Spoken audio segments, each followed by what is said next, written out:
Telepon dari kakak perempuanku, seorang kapten pilot di Garuda Indonesia, berdering. Dewi, aku harus menanyakan sesuatu yang aneh. Apa suamimu ada di rumah sekarang? Iya, ada. Dia sedang duduk di ruang keluarga, jawabku. Suara kakakku berubah menjadi bisikan. Tidak mungkin. Aku sedang melihat suamimu bersama wanita lain. Dia baru saja naik ke pesawatku tujuan Amsterdam. Tepat pada saat itu, aku mendengar suara pintu terbuka di belakangku. Dewi, aku harus menanyakan sesuatu yang aneh. Suamimu, Bram. Apa dia ada di rumah sekarang? Suara Kak Maya, kakakku, terdengar berderak dari seberang telepon, dari dalam kokpit pesawat Garuda Indonesia GA88.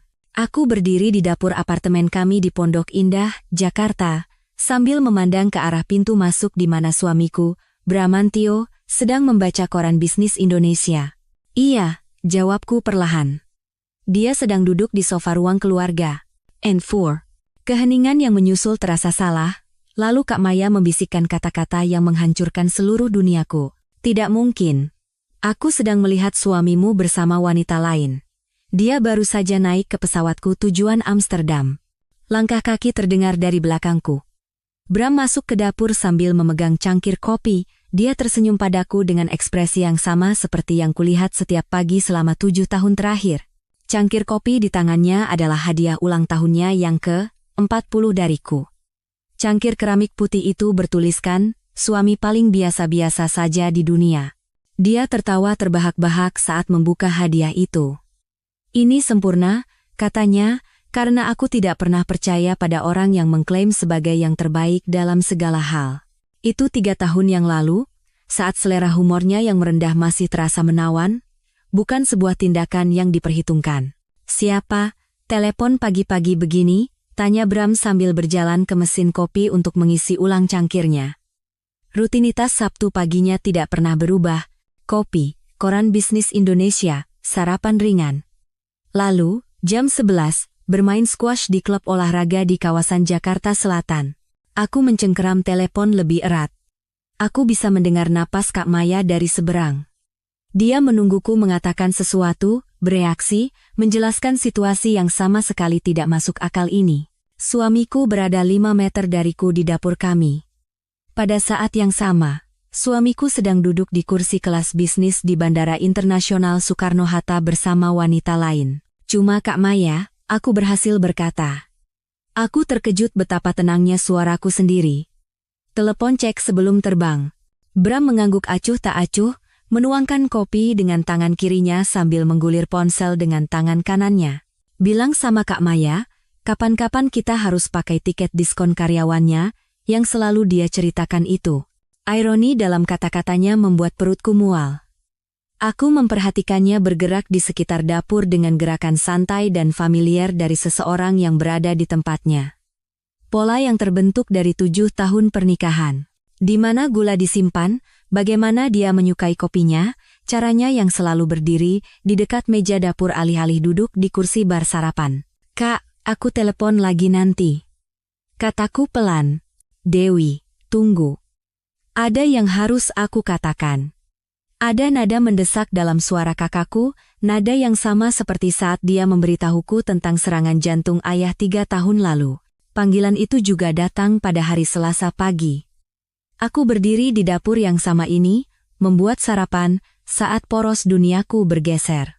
Aku telepon lagi nanti, ulangku, lalu menutup telepon. Bram mengangkat pandangannya dari ponselnya. Ada apa? Kamu kelihatan pucat. Aku melihat bayanganku di pintu microwave. Rambut hitam yang sama, dikuncir kuda. Mata coklat yang sama, warisan dari ayah. Wajah yang sama yang menyapaku setiap pagi selama 37 tahun terakhir. Tapi kata-kata kakakku telah mengubah sesuatu yang mendasar. Dapur ini terasa berbeda. Seperti baru sekarang aku menyadari sebuah lukisan yang tergantung miring selama berbulan-bulan. Cuma lelah, kataku sambil meraih cangkir kopiku.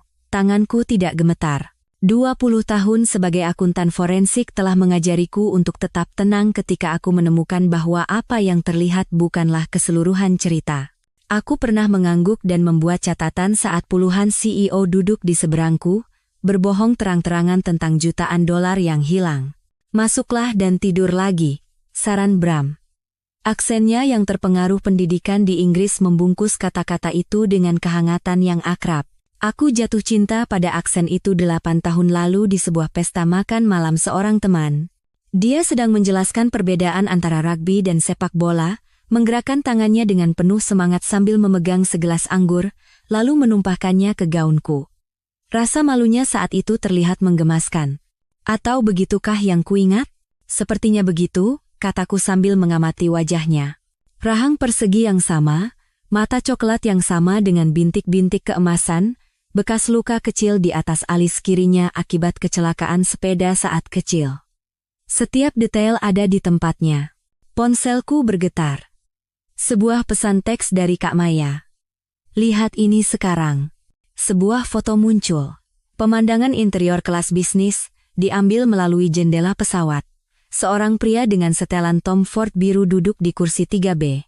Fotonya diambil dari sudut samping, tapi profilnya tidak salah lagi. Caranya mengangkat kepala, lekuk garis rahangnya, gerakan tangan yang khas saat berbicara. Itu Bram. Suamiku, Bram.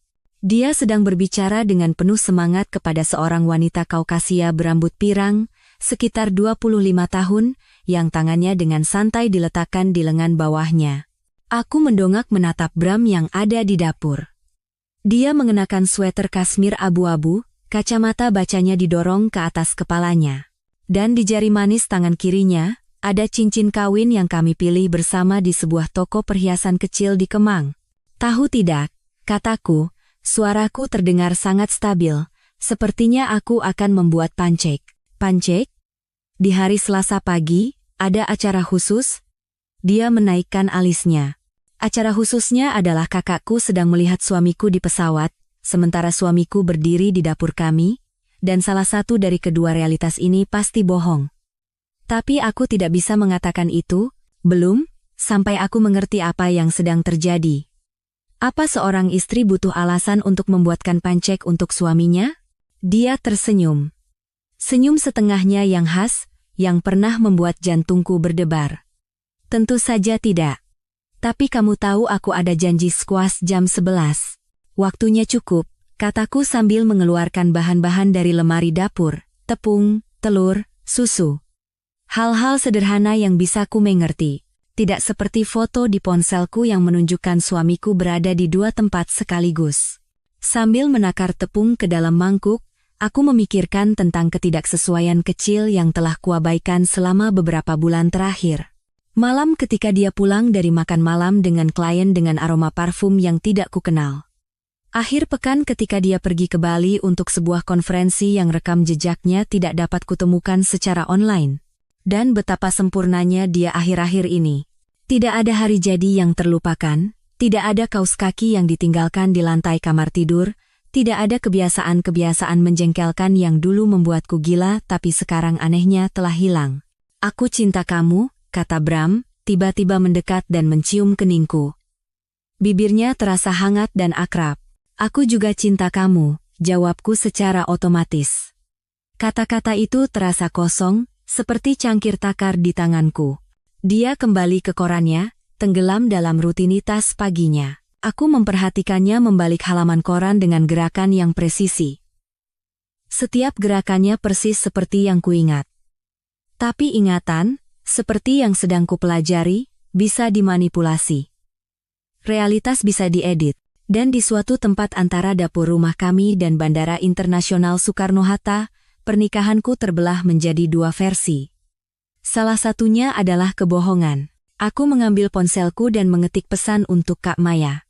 Jangan biarkan pesawat itu lepas landas. Tapi bahkan saat aku menekan tombol kirim, aku tahu sudah terlambat. Mesin pesawat sudah menyala. Pintu sudah ditutup, dan permainan apapun yang sedang dimainkan dalam hidupku sudah dimulai. Suara pintu apartemen yang ditutup Bram saat dia pergi bermain squash bergema di lorong. Aku berdiri di jendela, mengawasinya keluar dari gedung.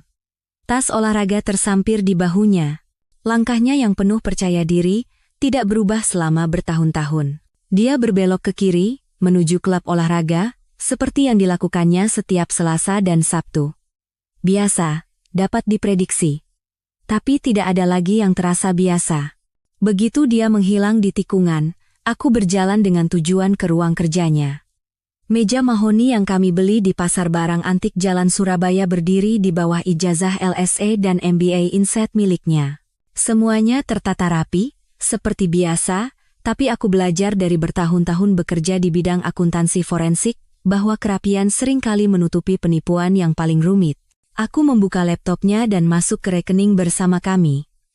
Jari-jariku bergerak di atas keyboard dengan ketepatan yang sama seperti saat aku melacak dana yang digelapkan di perusahaan Fortune 500. Laporan kartu kredit perlahan-lahan dimuat, dan catatan setiap bulan mengungkapkan pola yang membuat dadaku sesak.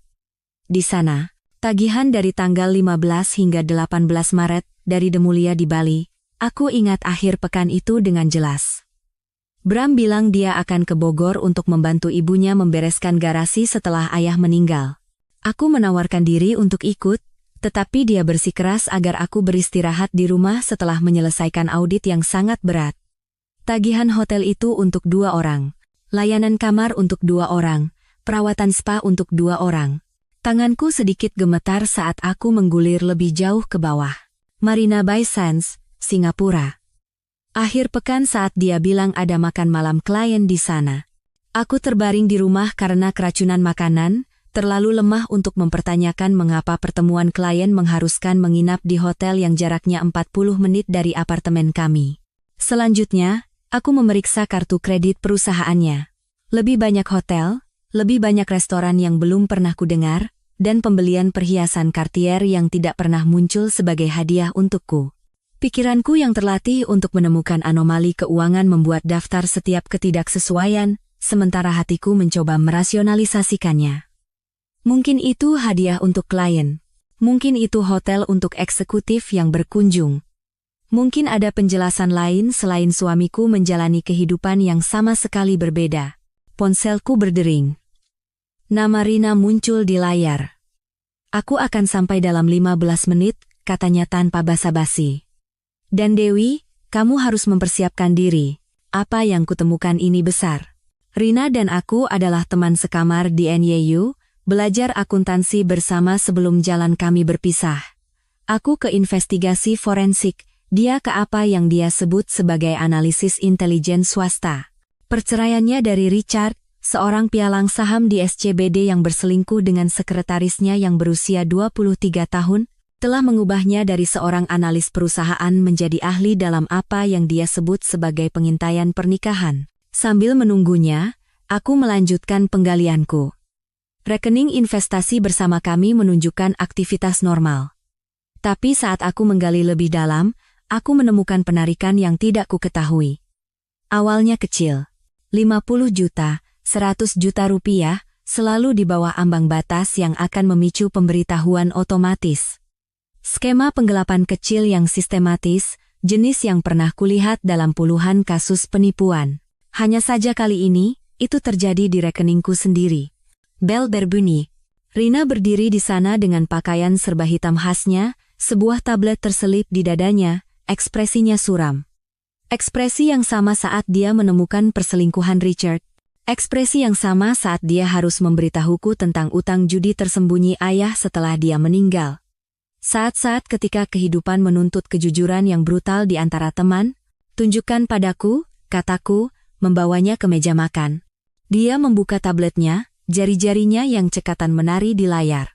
Wanita yang dilihat kakakmu adalah Chloe Anderson. 26 tahun. Sales representatif farmasi untuk Lexa Pharma. Sebuah foto muncul. Seorang wanita Kaukasia berambut pirang, cantik secara konvensional dengan cara yang menunjukkan perawatan mahal. Dia telah meliput wilayah Jakarta selama 2 tahun. Media sosialnya sebagian besar pribadi, tapi aku berhasil mengakses beberapa foto yang ditandai. Gambar-gambar berikutnya membuatku mual. Chloe dan Bram di restoran yang tidak kukenal. Chloe dan Bram di tempat yang tampak seperti bar hotel di Miami. Chloe dan Bram di sebuah acara amal malam yang sama ketika aku berada di Boston untuk konferensi. Sudah berapa lama? Suaraku terdengar jauh, seolah-olah orang lain yang bertanya. Berdasarkan jejak digital, setidaknya 3 bulan. Tapi Dewi, itu bukan bagian yang paling aneh. Rina membuka layar lain. Aku mendapatkan rekaman keamanan apartemenmu lewat koneksiku. Lihat ini. And, video itu menunjukkan lobi apartemen kami hari Selasa yang lalu. Bram, membawa tas kerja, masuk pada pukul 18,47. Stempel waktu cocok dengan waktu kepulangannya dari kantor. Semuanya tampak normal, sampai Rina memperbesar video. Lihat bayangannya, katanya. Bayangan itu jatuh pada sudut yang salah. Berkedip sedikit saat dia berjalan di bawah lampu gantung. Detail yang tidak akan terlihat oleh pengamat biasa, tetapi mencolok bagi seseorang yang mencari tipu daya. Ini deepfake, jelas Rina. Seseorang telah memasukkan rekaman yang dimanipulasi ke dalam sistem keamanan apartemenmu. Ini bukan pekerjaan amatir, Dewi. Kita bicara tentang perangkat lunak canggih yang harganya ratusan juta untuk diimplementasikan dengan benar. Aku menatap layar, pikiranku mencoba memproses apa artinya ini. Mengapa seseorang repot-repot melakukan ini? Itulah yang harus kita cari tahu. Tapi ada lagi. Dia membuka file lain. Aku bertanya dengan hati-hati pada beberapa tetanggamu. Ibu Sari di lantai 20 mengatakan sesuatu yang menarik. Ibu Sari, 78 tahun, sistem keamanan tidak resmi gedung, yang tinggal sendirian dengan 2 kucing Persia dan menghabiskan sebagian besar waktunya memata-matai lorong melalui lubang intip pintunya. Dia ingat melihat Bram pergi dengan koper pada akhir pekan 3 bulan lalu, saat kamu berada di konferensi Boston. Dia ingat secara spesifik karena Bram membantunya membawa belanjaan dalam perjalanan keluar. Dia bilang Bram mengatakan akan pergi untuk sementara waktu. Aku ingat akhir pekan itu. Konferensi itu wajib. 2 hari presentasi yang membosankan tentang peraturan OJK yang baru. Aku pulang pada Minggu malam, dan Bram sedang memasak makan malam. Ayam panggang rosemary favoritku. Dia bilang dia menghabiskan akhir pekannya membereskan ruang kerjanya dan mengejar tidur. Ruang kerjanya tampak sama, tapi dia ada di sini saat aku pulang. Kataku, suaraku terasa berat di tenggorokan. Apakah dia, atau seseorang yang terlihat persis seperti dia? Ruangan terasa sedikit miring. Aku memegang tepi meja. Pikiranku yang logis sebagai akuntan mencoba membuat kotak-kotak di mana tidak ada. Itu tidak masuk akal. Seseorang tidak bisa begitu saja digantikan. Tidak. Rina setuju, suaranya lembut tapi tegas. Tidak bisa. Tidak tanpa sumber daya dan perencanaan yang signifikan. Dewi, apakah Bram mengerjakan sesuatu yang sensitif akhir-akhir ini? Kesepakatan, proyek yang bisa membuatnya menjadi target? Aku memikirkan pekerjaannya baru-baru ini. Merger dan akuisisi. Pengambilalihan perusahaan, hal-hal perbankan investasi yang biasa. Tidak ada yang tampaknya sepadan dengan tingkat penipuan yang rumit ini. Kecuali ada sesuatu yang tidak dia ceritakan padaku. Satu lagi rahasia untuk ditambahkan ketumpukan yang terus bertambah. Aku perlu melihat lebih banyak rekaman, kataku, suaraku sekarang lebih stabil. Setiap entry selama 3 bulan terakhir, laporan kartu kredit, catatan telepon, semuanya. Rina mengangguk, sudah mengetik, aku akan mendapatkan semua yang aku bisa. Tapi Dewi, hati-hati. Siapapun yang melakukan ini baik itu Bram atau orang lain mereka punya sumber daya yang serius. Ini bukan sekadar perselingkuhan. Ini sesuatu yang sama sekali berbeda. And 2. Rina pergi setelah memberiku ponsel terenkripsi untuk menghubunginya, dan memperingatkanku untuk bertindak normal sampai kami mengetahui sepenuhnya apa yang sedang terjadi. Aku menghabiskan sisa sore itu dalam keadaan seperti melayang. Membersihkan hal-hal yang tidak perlu dibersihkan, mengatur file yang sudah teratur. Apapun untuk menyibukkan tanganku sementara pikiranku berputar melalui kemungkinan-kemungkinan yang semakin gila. Pukul 17.30. Aku mendengar kunci Bram di pintu depan. Pria yang mungkin bukan Bram. Orang asing yang telah tinggal di rumahku, berbagi tempat tidurku, memainkan peran suamiku dengan presisi yang tidak pernah aku pertanyakan sampai hari ini. Aku memasang ekspresi yang mendekati ketenangan dan mulai menyiapkan makan malam. Wah, baunya enak. Serunya, seperti biasa. Rutinitas itu begitu akrab sehingga terasa seperti memori otot. Aku memutuskan untuk membuat udang saus Padang. Resep nenekku dari Padang.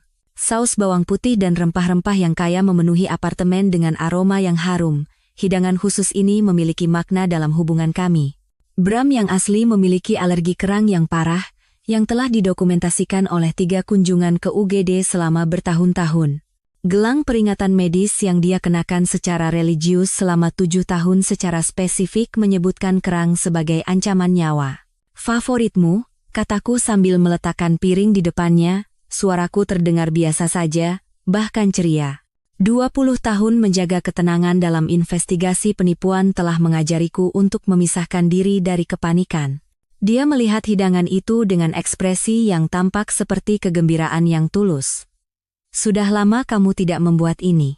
Itu benar. Aku tidak membuatnya karena itu bisa membunuh suamiku.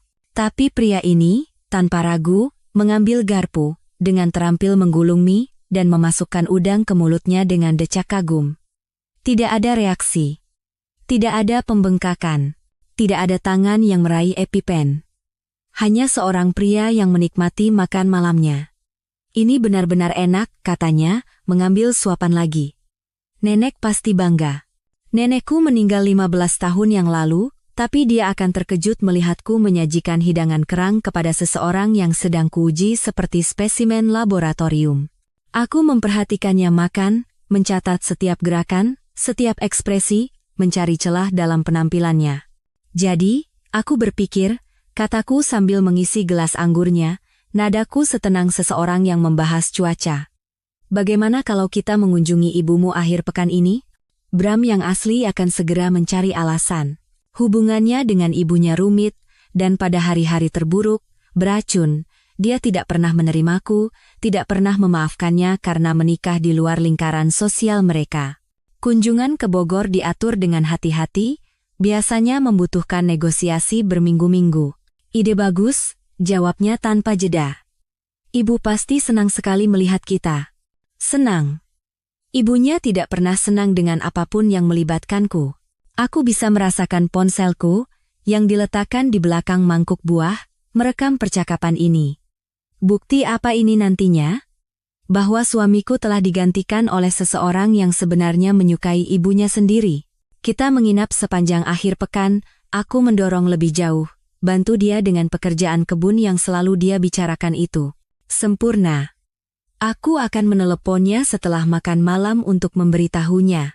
Bram yang asli lebih memilih menjalani operasi gigi tanpa anestesi daripada menghabiskan akhir pekan melakukan pekerjaan fisik untuk ibunya. Pria ini gagal dalam setiap tes, namun secara paradoks, dia memainkan peran sebagai versi yang lebih baik dari suamiku dengan sempurna. Setelah makan malam, kami duduk di sofa untuk rutinitas malam kami yang biasa. Netflix. Obrolan ringan tentang hari masing-masing, keheningan nyaman dari pasangan yang sudah lama bersama. Tapi tidak ada lagi yang terasa nyaman.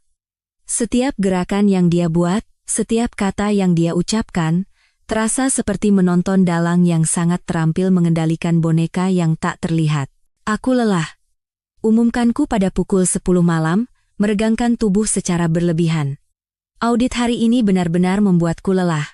Jangan terlalu memaksakan diri, katanya sambil mencium keningku. Bibirnya hangat, tekanannya akrab, namun terasa salah dengan cara yang tidak bisa kujelaskan. Di kamar tidur, dia menyikat giginya sementara aku berganti pakaian tidur. Suara dari kamar mandi sempurna. Suara sikat gigi listrik selama tepat 2 menit, suara berkumur, rutinitas mencuci muka. Seseorang pasti telah mempelajari kebiasaan suamiku dengan presisi antropologis. Aku berusaha untuk tidak bergerak saat dia berbaring di sampingku. Dia berbaring membelakangiku, dan dalam beberapa menit, napasnya menjadi teratur. Bram yang asli adalah penderita insomnia kronis, biasanya membaca sampai lewat tengah malam.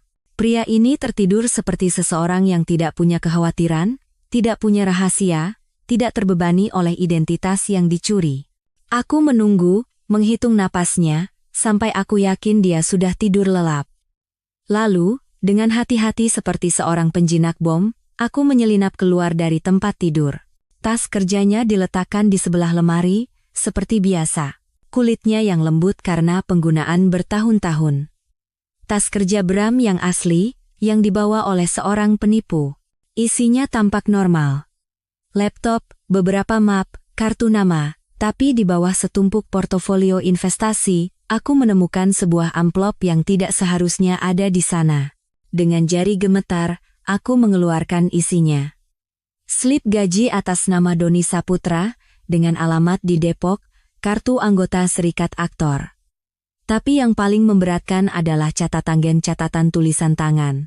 Puluhan halaman, dengan tulisan tangan orang lain, mendokumentasikan hidupku dengan detail yang menyakitkan, rutinitas pagiku, hingga merek kopi favoritku. Gaya bicaraku, dengan frasa-frasa tertentu yang digarisbawahi. Detail sejarah hubungan kami, yang harus dihafalkan seperti naskah untuk audisi. Dewi suka satu gula di kopinya, tanpa krim. Telepon kakaknya setiap Selasa dan Kamis. Ulang tahun pernikahan 15 Oktober. Mengharapkan bunga tapi pura-pura tidak. Ayah meninggal 3 tahun lalu. Topik sensitif. Selalu berkaca-kaca di adegan terakhir film Ada Apa Dengan Cinta. Seluruh pernikahan kami direduksi menjadi poin-poin, sebuah studi karakter untuk seseorang yang bersiap untuk memainkan peran sebagai suami yang berbakti. Di bagian bawah halaman terakhir, ada catatan dengan tulisan tangan yang berbeda. Pertahankan identitas sampai transfer selesai. Maksimal 3 bulan. 3 bulan. Ada tanggal kedaluarsa untuk pertunjukan ini.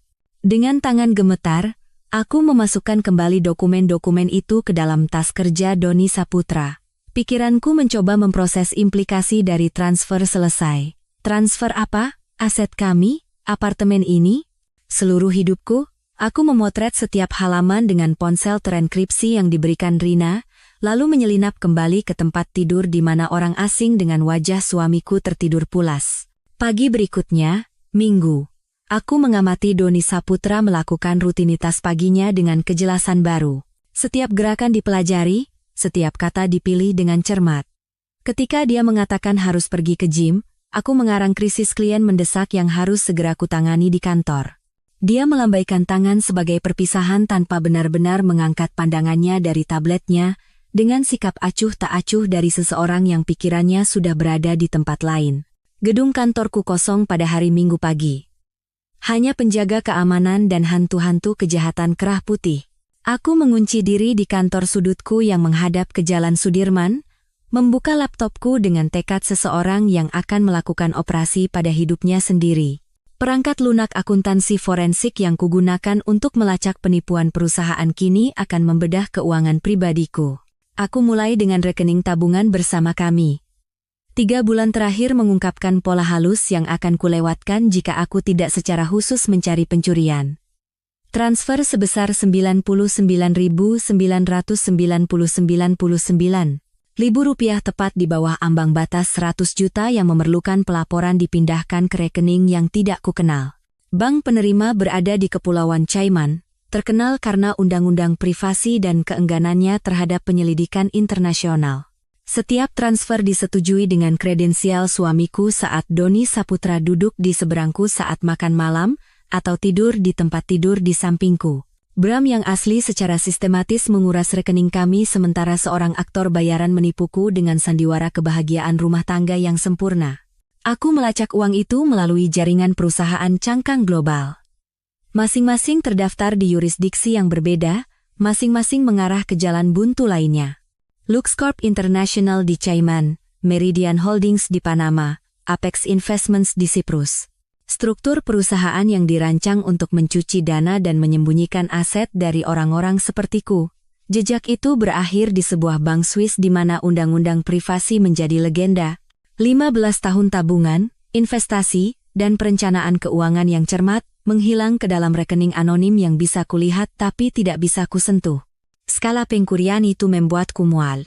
4 miliar rupiah dari portofolio investasi kami, 6 miliar dari kredit pemilikan rumah yang tidak pernah kami gunakan, 3 miliar lagi dari berbagai rekening pensiun, ditarik dalam bentuk pinjaman yang tidak akan memicu alarm langsung. 13 miliar rupiah digelapkan secara sistematis sementara aku tidur di samping orang asing yang telah menghafal preferensi kopiku. Tapi ayung itu baru permulaan. Ketika aku mengakses database klien profesionalku, aku menemukan sesuatu yang lebih mengerikan. Log masuk menunjukkan akses dari alamat IP yang tidak kukenal. Data keuangan sensitif dari 3 audit perusahaan besar yang telah kulakukan telah diunduh. Informasi itu, di tangan yang salah, dapat memfasilitasi perdagangan orang dalam senilai ratusan miliar rupiah. Aku mencari profil Chloe Anderson. Sales representatif farmasi sekarang tampak seperti kedok. Koneksi LinkedIn-nya menunjukkan hubungan dengan beberapa manajer hedge fund, jenis yang beroperasi di wilayah abu-abu hukum dan tidak terlalu pilih-pilih tentang sumber informasi mereka. Riwayat perjalanannya di media sosial sangat cocok dengan perdagangan saham farmasi, yang mencurigakan yang terjadi tepat sebelum pengumuman besar BPOM. Mereka tidak hanya mencuri dariku. Mereka menggunakan reputasiku, aksesku, dan hubungan klienku untuk melakukan kejahatan federal. Setiap login yang tidak sah, setiap file yang dicuri, setiap perdagangan yang mencurigakan akan dapat dilacak kembali ke kredensialku. Jika ketahuan, aku tidak hanya akan kehilangan uang. Aku akan kehilangan lisensiku, karierku, dan berpotensi kebebasanku. Aku membutuhkan bantuan lebih dari yang bisa diberikan Rina. Santi menjawab telepon pada dering ketiga, suaranya serak karena tidur. Kami telah berteman sejak aku bersaksi sebagai saksi ahli dalam salah satu kasus penipuannya, ketika dia masih seorang jaksa yang ambisius. Perceraiannya dari seorang hakim yang menerima suap telah mengakhiri kariernya di kejaksaan, tetapi mempertajam pemahamannya tentang bagaimana sistem mengecewakan wanita yang mengetahui bahwa suami mereka adalah penjahat. Santi, ini jam 10 pagi di hari Minggu. Aku butuh bantuan. Bisakah kamu menemuiku di kantorku? Sesuatu dalam suaraku pasti menyampaikan urgensi. Aku akan ke sana dalam 20 menit, katanya. Lalu menutup telepon. Santi tiba dengan pakaian yang sepertinya dia kenakan seadanya. Meskipun telah 3 tahun bekerja sebagai pengacara swasta, naluri jaksanya masih tajam. Aku menunjukkan semuanya padanya. Transfer keuangan, data klien yang dicuri, foto-foto isi tas kerja Doni Saputra. Dia meninjau bukti dengan konsentrasi yang sama yang dulu membuat pengacara pembela tegang. Ini canggih, katanya akhirnya. Gabungan pencurian identitas tingkat profesional, penipuan keuangan, dan spionase perusahaan. Tapi ini masalahmu, semuanya secara teknis sah. Kredensial suamimu digunakan. Biometriknya, kata sandinya. Kecuali kamu bisa membuktikan bahwa dia tidak secara fisik terlibat dalam transaksi ini akan menjadi situasi kata-katamu melawan kata-katanya. And 4. Tapi aku punya bukti bahwa Doni Saputra menirunya. Seorang aktor yang bisa mengklaim bahwa dia dipekerjakan untuk alasan yang sah. Mungkin Bram ingin memberimu kejutan. Atau itu adalah riset untuk sesuatu. Kecuali Bram muncul untuk membantah cerita itu, dan dimanapun dia bersembunyi, dia akan siap untuk menyangkal segalanya. Pihak berwenang tidak akan bergerak cepat.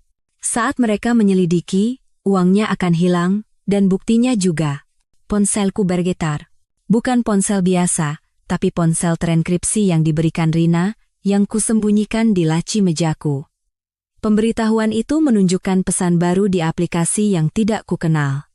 Santi membungkuk saat aku membukanya. Sebuah pesan teks tunggal dari nomor yang tidak dikenal.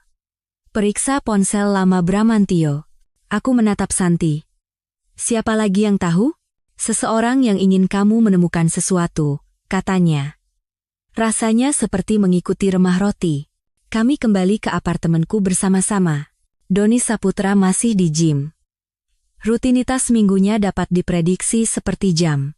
Aku langsung menuju ke ruang kerja Bram, ke laci meja tempat dia menyimpan barang-barang elektronik lama yang katanya akan dia daur ulang tetapi tidak pernah benar-benar dibuang. iPhone lamanya ada di sana.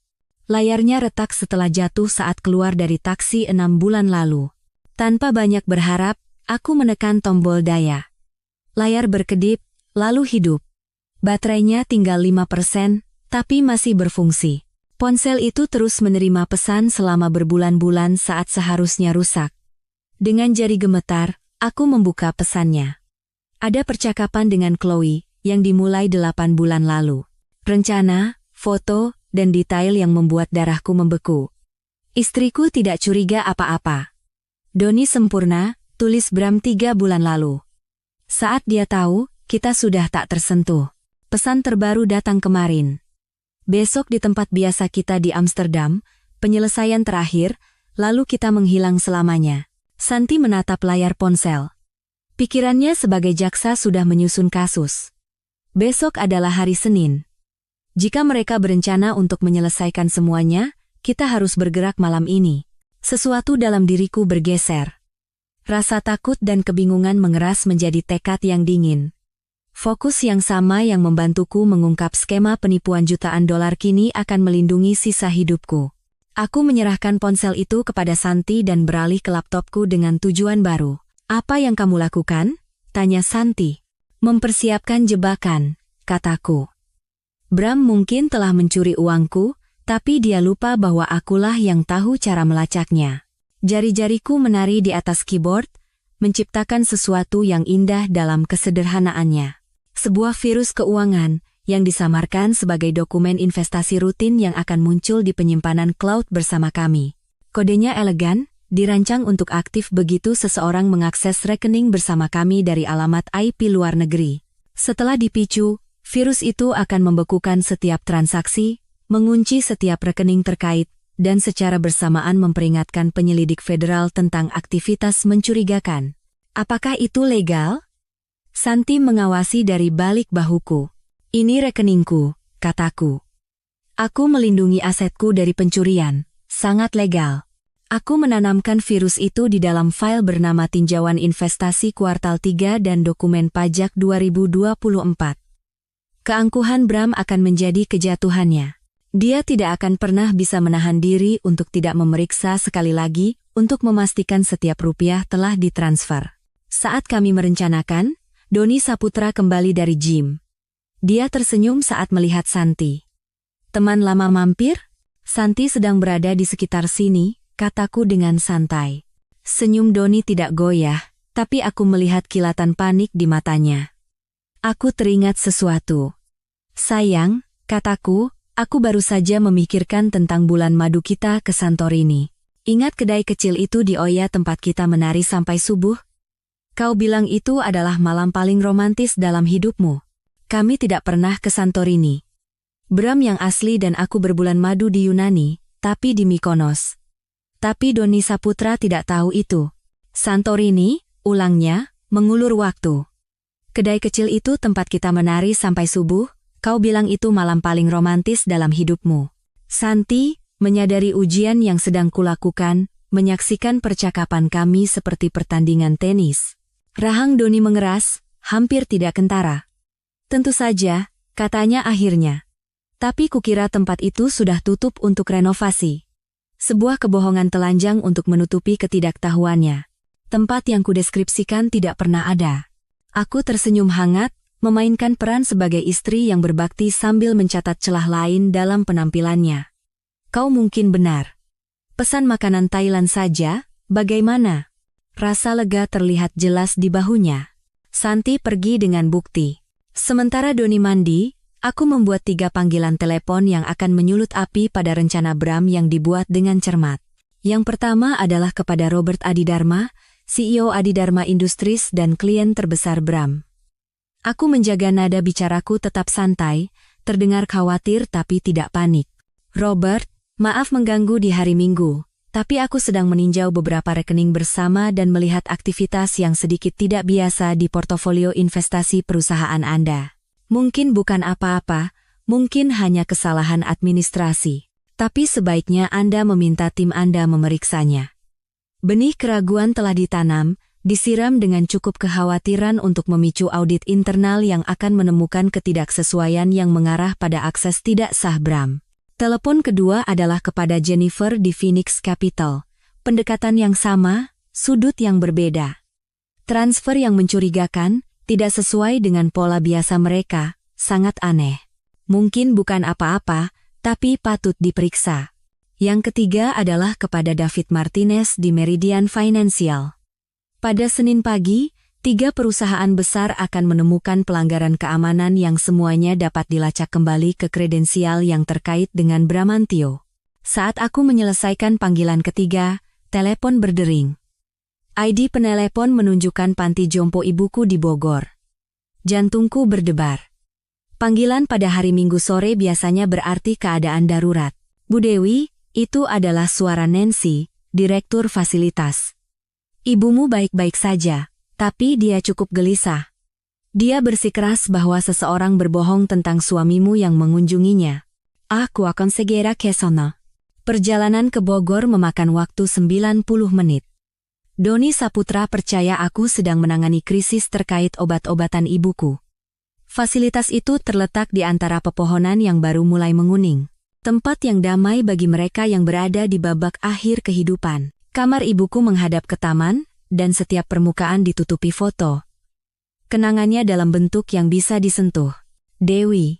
Dia meraih tanganku begitu aku masuk, cengkeramannya sangat kuat untuk seorang wanita berusia 82 tahun. Wanita itu berbohong. Aku bilang Bram datang bulan lalu, dan dia bilang tidak ada catatannya. Nancy berdiri di sudut, tampak menyesal. Tidak ada di log pengunjung, Bu Dewi, tapi ibumu bersikeras. Demensia ibuku membuatnya menjadi saksi yang tidak dapat diandalkan dalam sebagian besar keadaan, tetapi dia memiliki saat-saat kejelasan yang mengejutkan, terutama tentang peristiwa baru-baru ini. Ceritakan tentang kunjungan itu, Bu. Dia datang pada hari Kamis. Aku ingat karena itu hari puding. Dia bertanya tentang asuransi jiwa ayahmu. Dia ingin tahu apakah ada polis lain selain yang kamu tahu. Jadi aku memberitahunya tentang polis Northwestern Mutual itu, yang tidak pernah ayahmu ceritakan padamu. Bram bilang dia ingin memastikan kamu terlindungi. Darahku serasa membeku. Ada polis lain. Satu yang baru kutemukan setelah ayah meninggal. $500,000 yang masuk ke biaya perawatan ibuku. Sangat sedikit orang yang tahu tentang itu. Apa dia menanyakan hal lain? Kotak penyimpanan. Bank mana? Dia ingin tahu isinya. Jadi aku memberitahunya tentang koleksi koin ayahmu yang katanya akan berharga suatu hari nanti. Aku mencium kening ibuku, berjanji akan segera kembali, dan bergabung dengan Nancy di lorong. Tolong periksa rekaman keamanan dari bulan lalu, setiap hari Kamis. Nancy membuka file di tabletnya. Kami menelusuri rekaman selama berminggu-minggu. Warga datang dan pergi, keluarga berkunjung, staf berganti shift. Lalu, di sana dia. 15 Agustus, 14,47. Bram berjalan melalui pintu depan, menandatangani buku tamu, dan menghabiskan 43 menit bersama ibuku.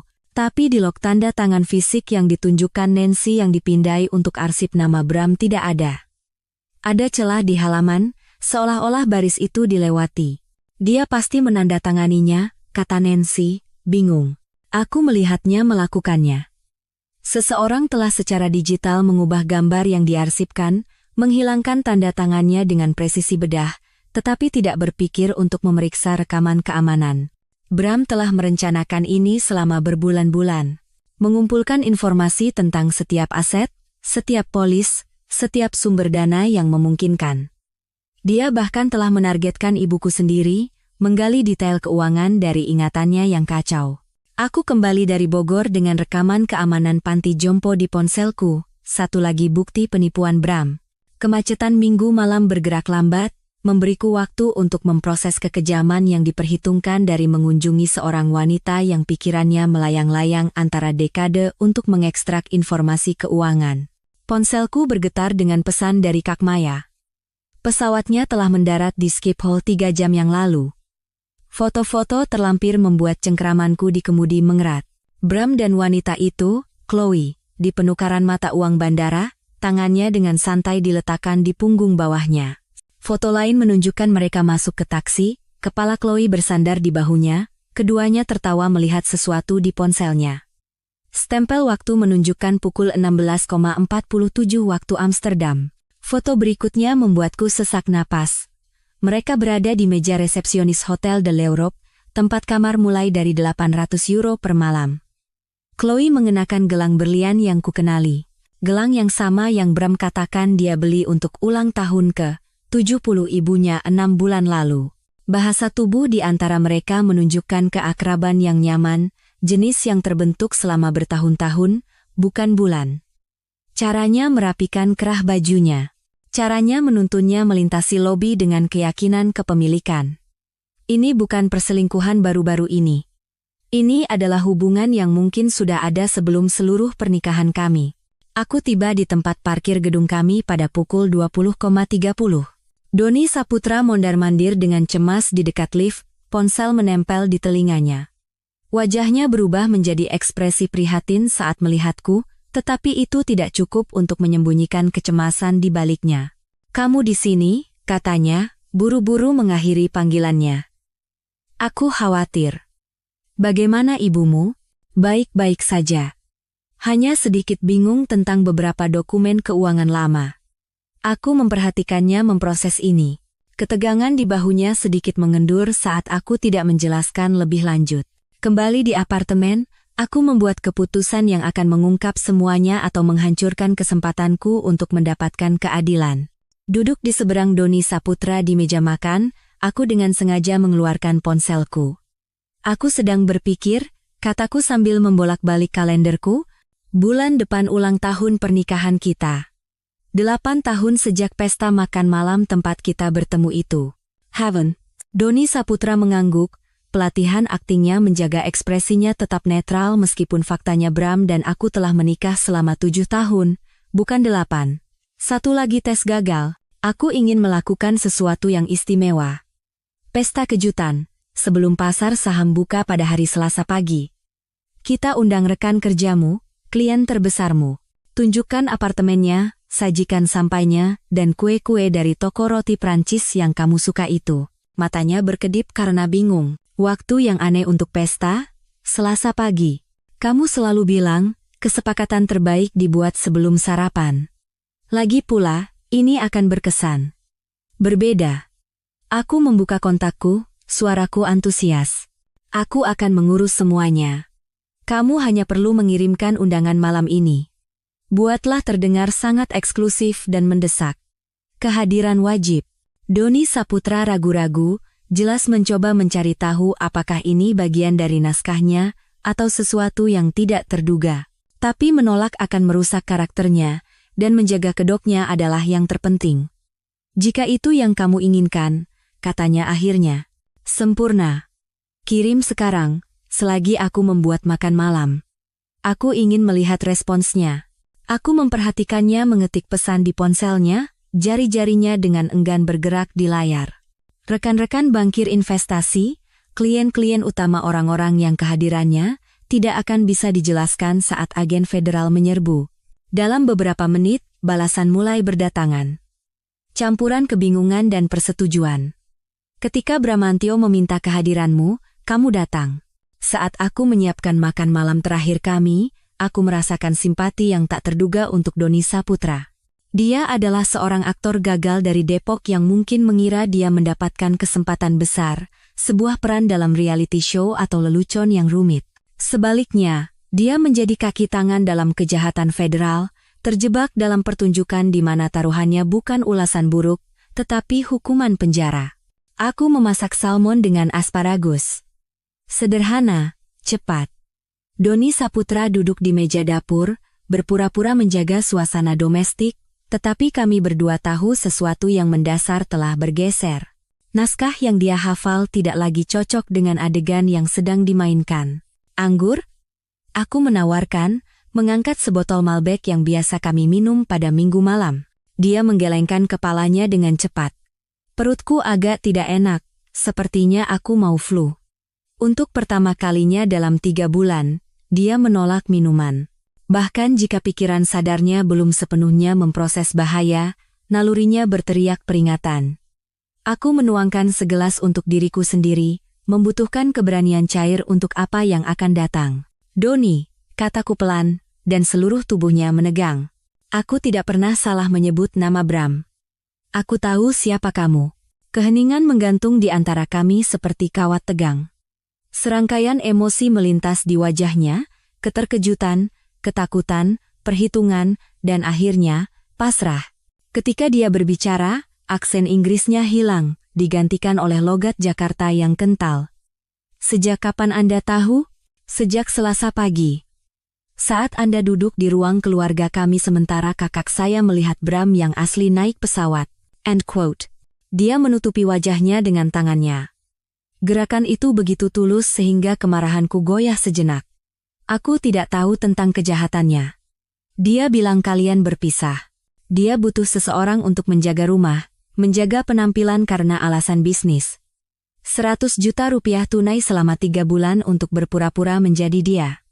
Aku tahu itu aneh, tapi aku pikir itu legal.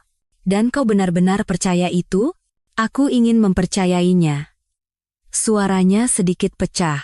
Aku telah mengikuti audisi selama 15 tahun. Bekerja sebagai pelayan, mengemudikan truk pengiriman, melihat aktor yang lebih muda mendapatkan peran yang kuinginkan. Lalu pria ini muncul, menawarkan peran dengan lebih banyak uang daripada yang pernah kulihat seumur hidupku. Aku tidak mampu untuk bertanya. Ponselku bergetar dengan pesan dari Santi. Kejaksaan akan bergerak besok pagi. Semua siap. Aku menatap Doni Saputra, orang asing yang telah tidur di tempat tidurku, makan di mejaku, berpartisipasi dalam penipuan yang menghancurkan hidupku. Tapi sekarang, duduk di seberangnya, melihat kekalahan di bahunya, aku mengenali korban lain dari manipulasi Bram. Besok pagi, agen federal akan menyerbu tempat ini. Orang-orang yang kau undang akan ada di sini untuk menyaksikannya. Kau bisa ditangkap sebagai kaki tangan, atau kau bisa bekerja sama sebagai saksi. Pilihanmu. Saksi, katanya segera. Ya Tuhan, saksi. Aku punya dokumen, rekaman. Dia menyuruhku menyimpannya, untuk jaga-jaga kalau kau curiga, asuransi, katanya. Doni Saputra menghabiskan malam itu di sofa, setelah memberiku kunci unit penyimpanan tempat dia menyimpan segalanya. Kontrak, rekaman telepon dengan Bram, instruksi terperinci untuk menjaga penyamaran. Kami berdua hampir tidak tidur, menunggu fajar yang akan mengakhiri sandiwara rumit ini. Pukul 05.47, teleponku berdering. Kami menangkapnya. Suara Kak Maya adalah campuran kelelahan dan kepuasan. Polisi Belanda menangkap mereka di Schiphol. Mereka mencoba naik penerbangan lanjutan ke Swiss. Aku mengaktifkan mode speaker agar Doni bisa mendengar.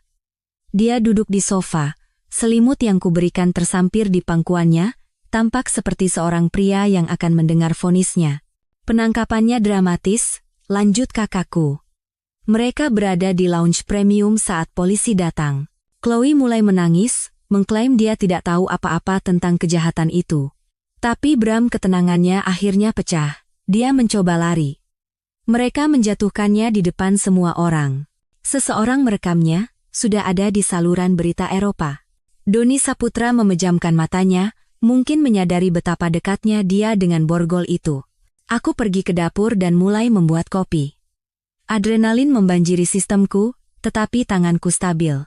Apartemen ini akan segera dipenuhi oleh saksi-saksi dari puncak penipuan Bram. Pukul 07.30, tamu pertama mulai berdatangan. Robert Adidharma dari Adidharma Industries, tampak bingung namun penasaran. Jennifer dari Phoenix Capital, berpakaian tanpa cela meskipun waktu yang tidak biasa. David Martinez, beberapa rekan junior dari perusahaan Bram, klien yang mewakili miliaran dolar aset yang dikelola. Mereka berkumpul di ruang keluarga kami, menerima kopi dan berbincang canggung tentang urgensi undangan yang aneh ini. Bram, ini lebih baik sepadan, kata Robert kepada Doni Saputra, yang berdiri kaku di dekat jendela. Aku membatalkan rapat pagi dengan tim Seoul untuk ini. Doni menatapku, matanya penuh kepanikan. Naskahnya tidak mempersiapkannya untuk ini. Aku melangkah maju, memainkan peran sebagai nyonya rumah yang anggun untuk terakhir kalinya. Terima kasih semua sudah datang. Aku tahu waktunya tidak biasa, tapi sebentar lagi Anda akan mengerti mengapa kehadiran Anda begitu penting. Pukul 07.58, aku mendengar langkah kaki di lorong. Beberapa orang bergerak dengan tujuan. Doni mendengarnya juga, dan wajahnya menjadi pucat. Bel pintu berbunyi sekali, secara formal, diikuti oleh ketukan tegas. Kejaksaan. Kami datang dengan surat perintah. Saat aku membuka pintu, ruangan itu dipenuhi bisikan kebingungan. 6 penyidik masuk, kehadiran mereka langsung mengubah apartemen kami dari pertemuan sosial menjadi tempat kejadian perkara. Seorang wanita, pemimpin tim dengan rambut abu-abu baja dan mata yang tidak melewatkan apapun, mengangkat lencananya. Kepala Tim Ranti, Satuan Tugas Kejahatan Keuangan, Kejaksaan Agung Jakarta, kami mencari Bramantio. Itu saya, kata Doni, aksen aslinya merembes melalui aksen Inggrisnya. Maksudku, bukan. Saya ingin bekerja sama. Saya punya bukti. Saya dipekerjakan untuk menirunya. Ruangan itu hening, kecuali suara cangkir kopi seseorang yang diletakkan terlalu keras di piringnya. Mulut Robert Adidharma terbuka dan tertutup seperti ikan yang megap-megap. Jennifer mengeluarkan ponselnya, mungkin sudah menghitung kerugian perusahaannya akibat apa yang terjadi. Bapak Doni Saputra, kata Kepala Tim Ranti, jelas sudah mengetahui nama aslinya. Anda ditangkap atas tuduhan penipuan, pencurian identitas, dan konspirasi untuk melakukan pencucian uang. Saat mereka memborgolnya, Doni menatapku dengan sesuatu yang mirip rasa terima kasih. Unit penyimpanan di Jalan Margonda Raya, katanya cepat. Nomor 447. Semuanya ada di sana. Saat para penyidik membacakan hak-hak Doni, notifikasi yang kutunggu-tunggu muncul di laptopku. Virus keuangan telah aktif. Aku menyaksikan secara real-time saat rekening di seluruh kepulauan Cayman, Swiss, dan Siprus dibekukan secara bersamaan. 17 miliar rupiah yang dicuri terperangkap dalam amber digital. Catatan transaksi secara otomatis dikirim ke Kejaksaan, Direktorat Jenderal Pajak, dan OJK. Setiap lembaga yang Bram pikir telah dihindarinya kini memiliki catatan lengkap tentang kejahatannya.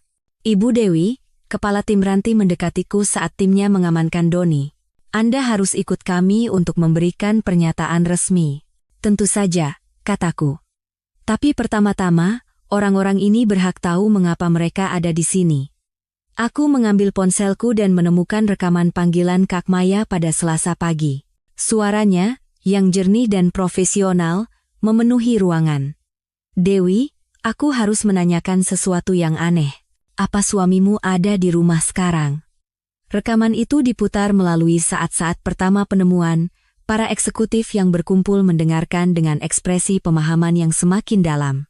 Mereka tidak di sini untuk pesta ulang tahun.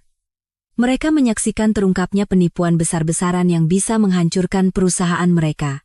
Bapak dan Ibu sekalian, kata Kepala Tim Ranti kepada ruangan itu saat timnya bekerja, Bramantio telah menggunakan informasi yang diperoleh melalui pekerjaan akuntansi forensik istrinya untuk mencuri rahasia perusahaan dan memfasilitasi perdagangan orang dalam. Pria yang Anda temui selama 3 bulan terakhir adalah Doni Saputra, yang dipekerjakan untuk menjaga ilusi sementara Bramantio yang asli berusaha melarikan diri dengan aset curian. And the power. David Martinez ambruk ke sofa kami, menghitung kerugian perusahaannya. Jennifer sudah menelepon tim hukumnya. Tapi Robert Adidharma mendekatiku, ekspresinya berubah dari syok menjadi sesuatu yang mirip kekaguman. Kau yang menemukannya, kau yang merencanakan semua ini. Aku mengangguk, merasa lelah. Dia mengira aku tidak akan menyadarinya, atau jika aku sadar, aku tidak akan bisa membuktikannya. Indikasi audit yang kusebutkan pada hari Minggu itu nyata, sistem Anda telah disusupi, tapi sekarang kejaksaan memiliki semua yang mereka butuhkan untuk melacak dengan tepat apa yang dicuri dan bagaimana caranya. Ponsel Kepala Tim Ranti berdering. Dia menjawab, mendengarkan, lalu menatapku. Pihak berwenang Belanda telah mengkonfirmasi bahwa mereka telah menahan Bramantio dan Chloe Anderson. Mereka akan diekstradisi untuk diadili di sini.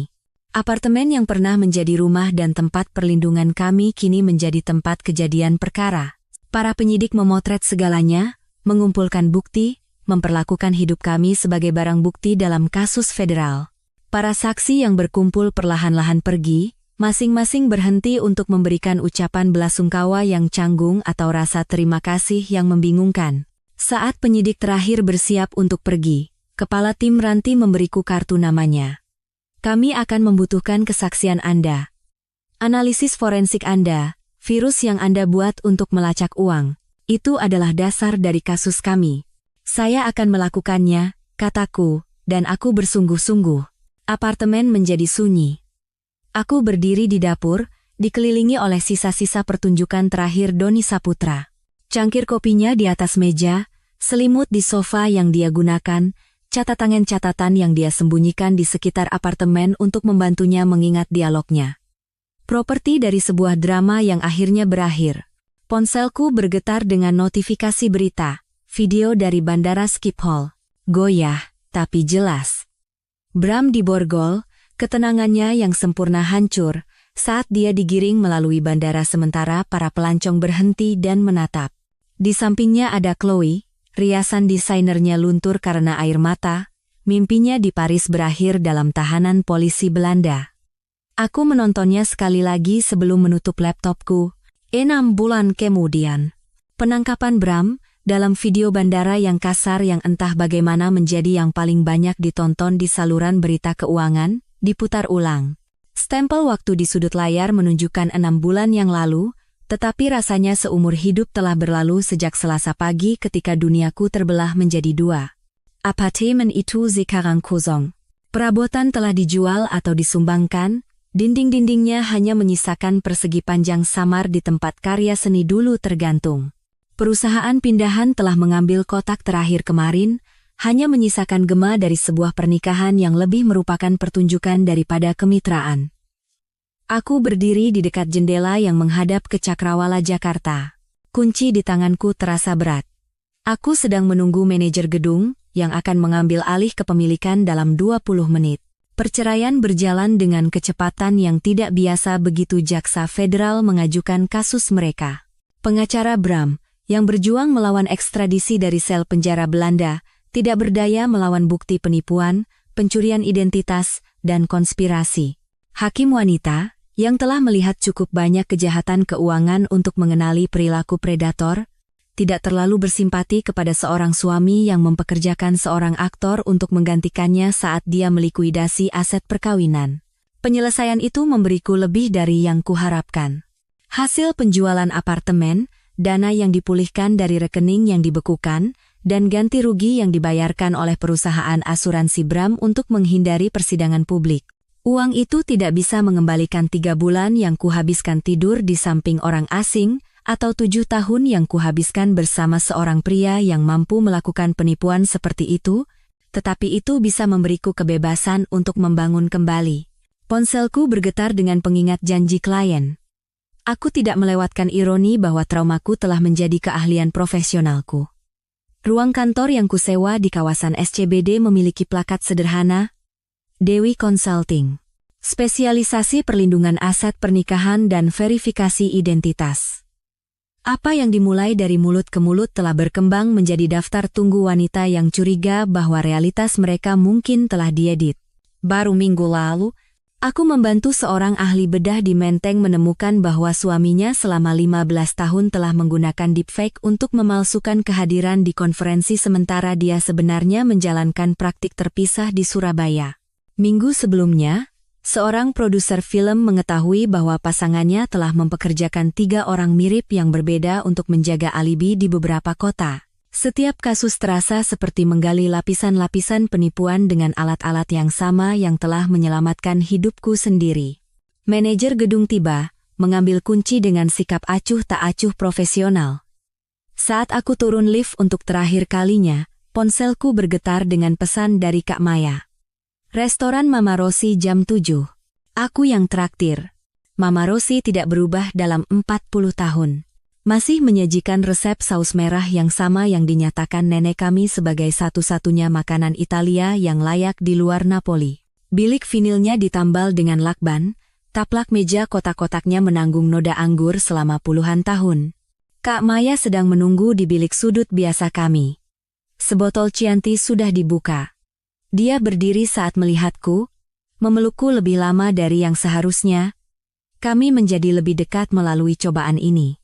Trauma bersama telah menciptakan ikatan di luar persaudaraan.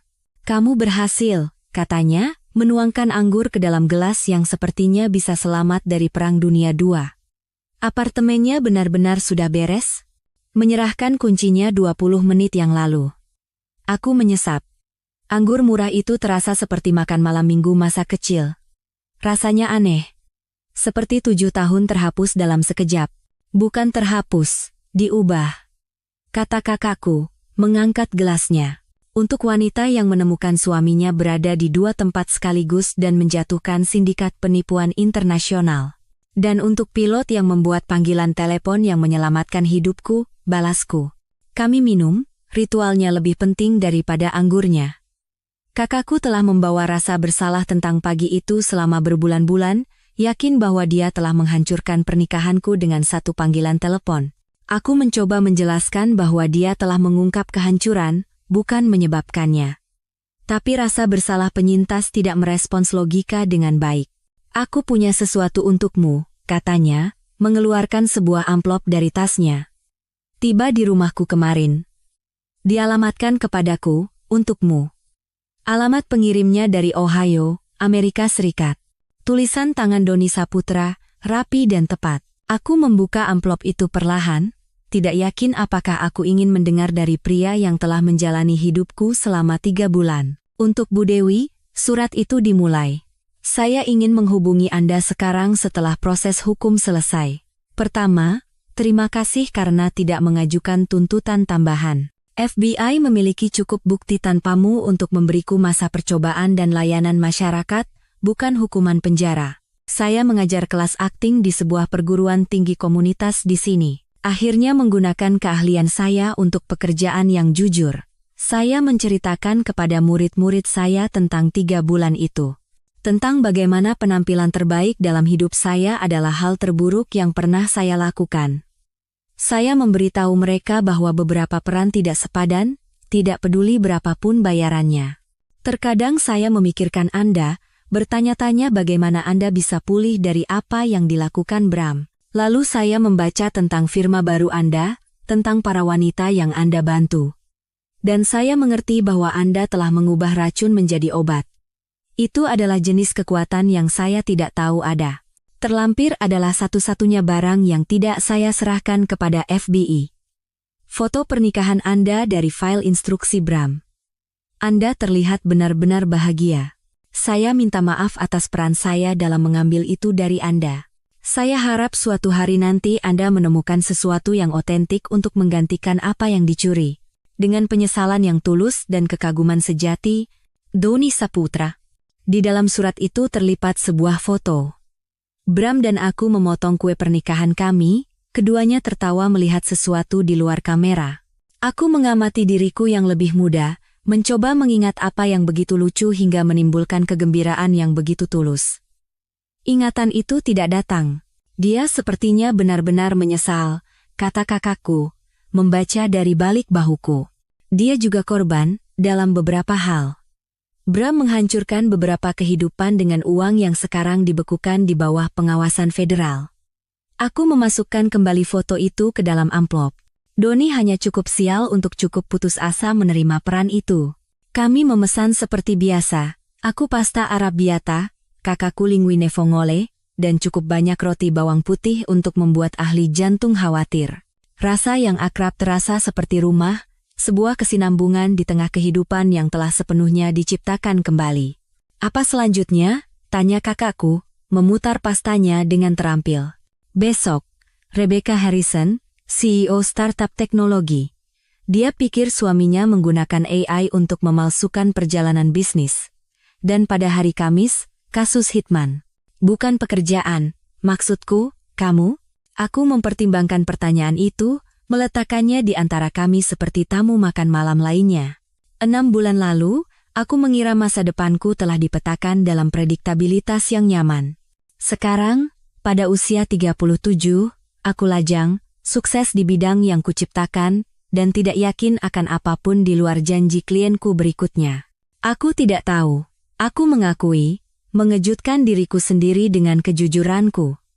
Dan untuk pertama kalinya, itu terasa seperti sebuah kemungkinan.